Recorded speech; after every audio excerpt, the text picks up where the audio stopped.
Hi, this is Misha, and this is me 5 weeks off testosterone.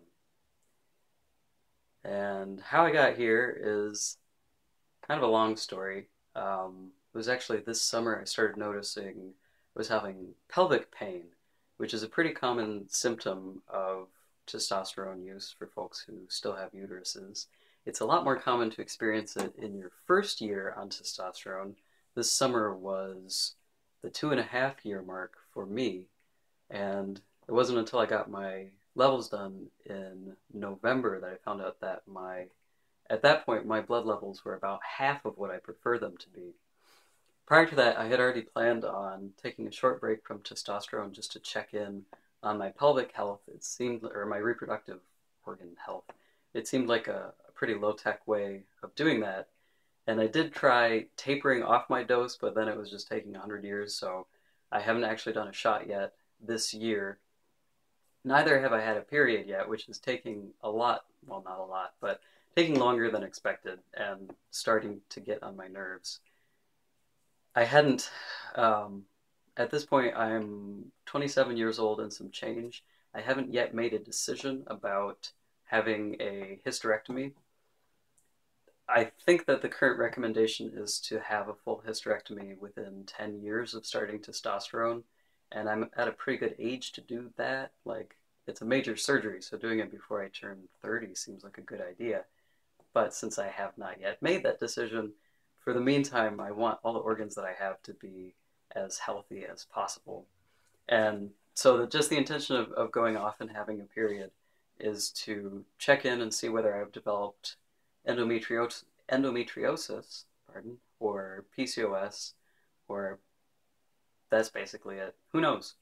But I don't have very much data on that now, although I am having symptoms of low testosterone and increasing estrogen levels. The first thing that I noticed, even before I knew my levels were low, is that my performance in the gym has not been great.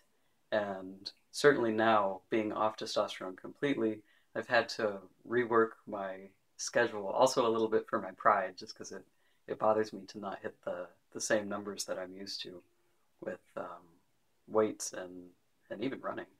And my energy levels have been pretty low, but it's nice to know why that's happening. At least it makes it a little bit easier to deal with. I haven't had too many body changes. My pelvic pain has actually stopped completely. I have uh, a little bit, I suppose I do have a little bit of residual breast tissue, although my surgeon did a fantastic job.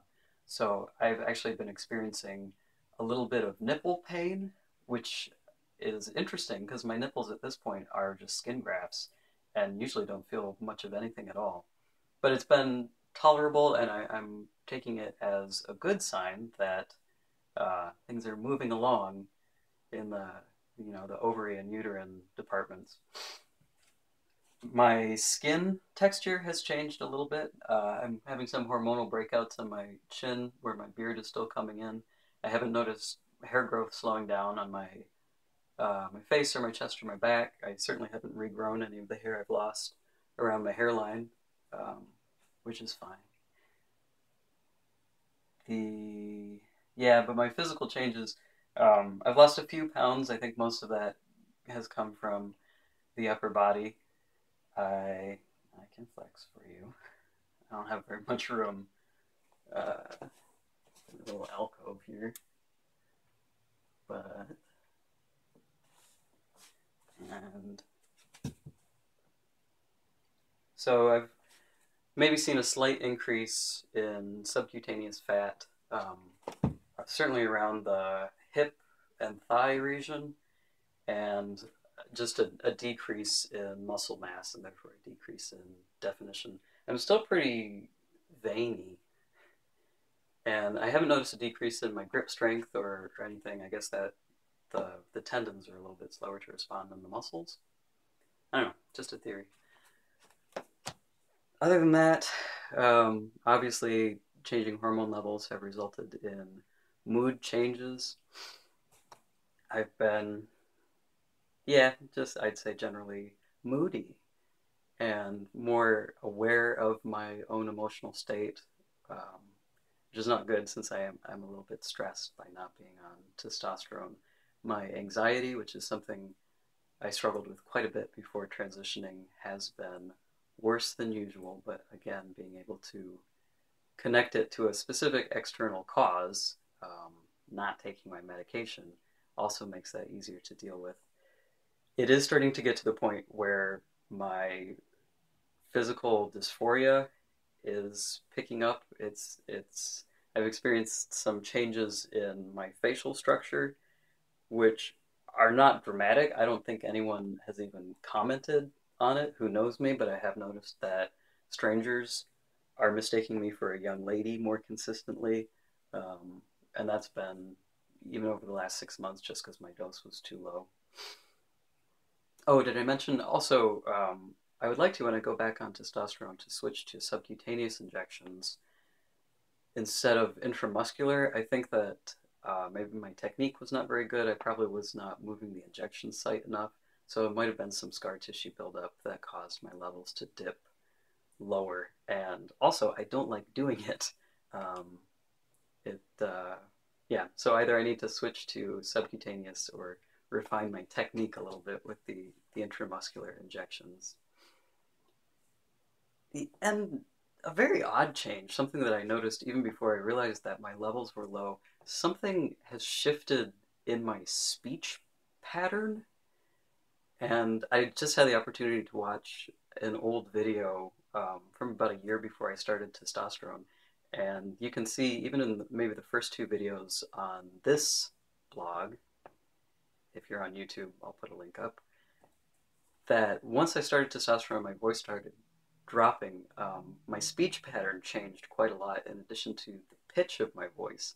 And while being on a lower dose of testosterone doesn't really change like the thickness of your vocal cords, um, around autumn, I started to notice that my speech pattern was reverting a little bit to the way it was pre-testosterone, and it's something I noticed and I did not understand.